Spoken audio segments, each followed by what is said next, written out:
for years and years.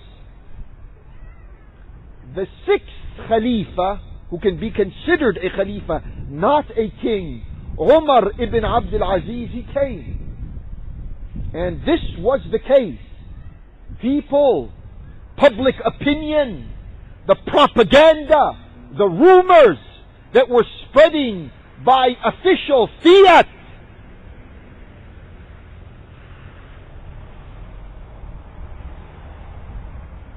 was now standard procedure. When Umar ibn Abdul Aziz came and he found that this is not Islamic behavior.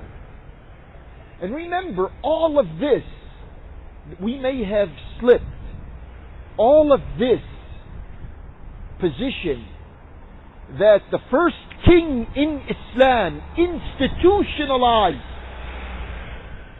that became a pillar of the monarchical establishment, all of this was attributed to an ayah. They had to have some misinterpretation of an ayah to extend all of these deviations to. And that ayah was concerning the death or the murder of Uthman.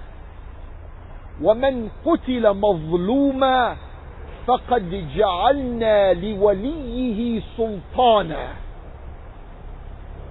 And whoever has been killed without a basis of justice, whoever has been murdered, then we have allocated to his guardian first of kin an authorization.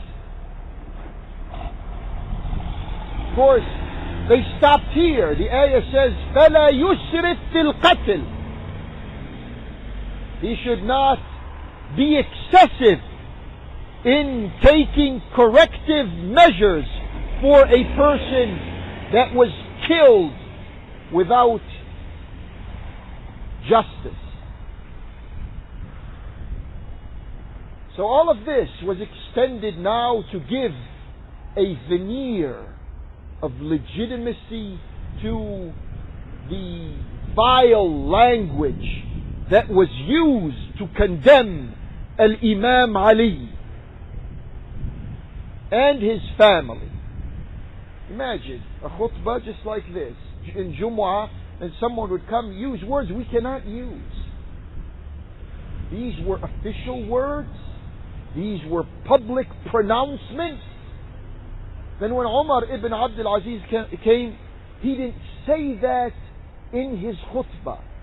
He didn't say any of these now institutionalized statements that have been repeated for years and generations. And then someone stands up, just like you listening to the khutbah, and tries to remind this Muslim who is trying to follow his conscience.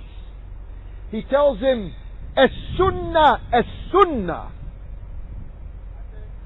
You should be following the sunnah, meaning that the sunnah now means you should be condemning Al-Imam Ali and his side. And he replied to that, and he said to Umar ibn Abdul Aziz said to him, Al-bid'at al-bid'ah. And he obliterated, he put an end to this type of policy, to these official statements from the minbar. Put an end to it. He replaced it by, and it is still used today. This doesn't come from the time of Allah's Prophet. You hear every khutbah ending, when you go to the conventional and traditional masajid, every khutbah on Friday ends by إِنَّ اللَّهَ يَأْمُرُ بِالْعَدْلِ وَالْإِحْسَانِ وَإِيتَاءِ ذِي الْقُرْبَى وَيَنْهَى عَنِ الْفَحْشَاءِ وَالْمُنْكَرِ وَالْبَغْيِ يَعِظُكُمْ لَعَلَّكُمْ تَذَكَّرُونَ. That was not the way the khutbahs ended during the time of Allah's Prophet. This was the way it began to end when Umar ibn Abdul Aziz replaced those condemnation statements with this ayah from the Quran. And we still have it today. People think, who probably are not aware of these details, that they are saying something that belongs in the time of Allah's Prophet. No. They are saying something that is traced to correct what the first king in Islam did. And then, of course, to gain a type of legitimacy, a king would need a class of scholars around him.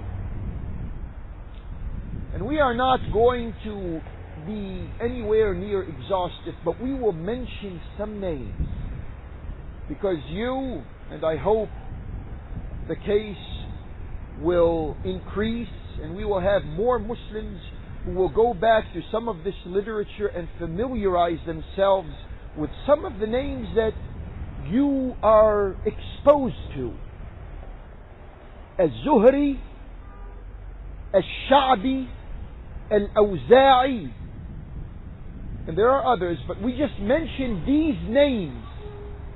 These were to become the circle of court scholars around the king, who will try to have the text of the Quran or the Hadith fit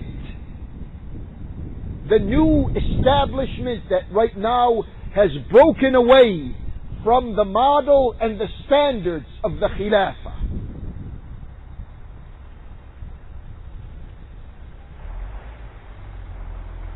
We have a king like this who behaves and acts this way. What did he do when he became the king?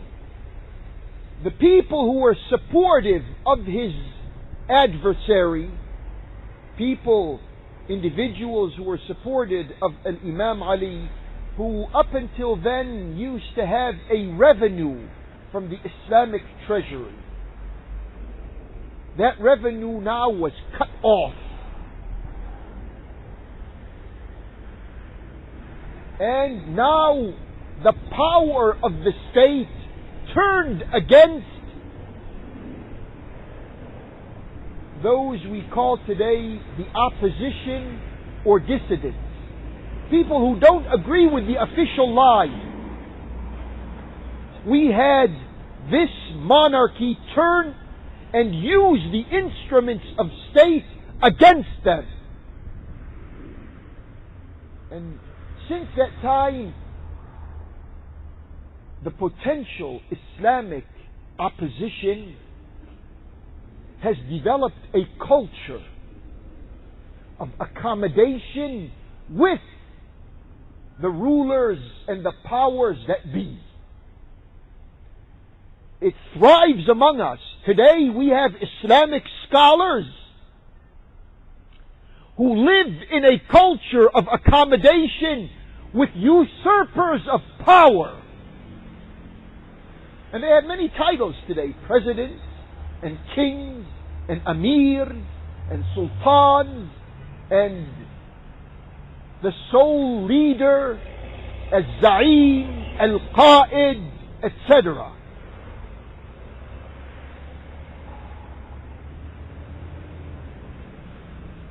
This culture of accommodation and submission to power can be traced all the way back to this circle of scholars who were around the first king in Islam,